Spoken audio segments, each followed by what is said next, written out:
Hey everybody, welcome to another eSchoolDocs training video. My name is Cody. I'm the lead developer here on the eSchoolDocs team. This is going to be a quick video where we talk about how, as a supervisor, you can view your direct observances that you've done for your assistants within eSchoolDocs in a nice and convenient way. So let's go ahead and go to eSchoolDocs now. If you are a supervisor, you will now see, along with these other links, you'll see a new direct observances link. When you go there, by default, it's not going to show anything because you haven't selected an assistant yet. But again, this page should be somewhat familiar to you if you've used eSchoolDocs before. You've got a table down here at the bottom. You can select an assistant, and then you can select a date range, which by default is the current month that we're in. It is currently September 19th, 2024, so it's going to default to the first day of the month and the last day of the month. So I'll go ahead and select Test Assistant as my assistant, and as soon as I do that, it's going to go and fetch any student that was in this assistant's caseload within this given date range. So if a student entered or left, even if they left the caseload within this date range, they're still going to show up. Now, if they left the caseload before, in this case September 1st, then the student won't show up.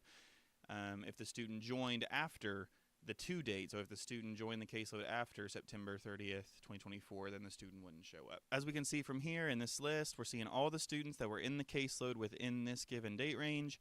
It's showing us the grade. This would be the current grade. So if we're looking at old data, then it would just show the current grade and the current school of the student. It's not showing historical grade and school information. But here we can see that this total column is showing us the total number of minutes that we observed each student. So if there were no observances, it's going to show 0.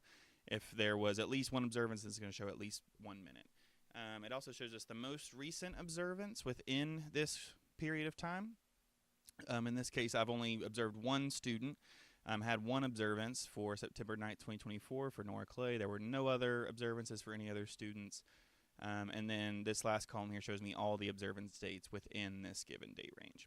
And the reason that I keep harping on this given date range is because let's say that I want to view within a 9-week grading period any observances that were performed in that time. So let's say that the grading period started like October 19th, 2024, and it went all the way to, I'm just going to say November 1st, 2024, just making up some dates there. As soon as I change those dates, it's going to go and it's going to get any students, first off, that were in this assistant's caseload within this date range.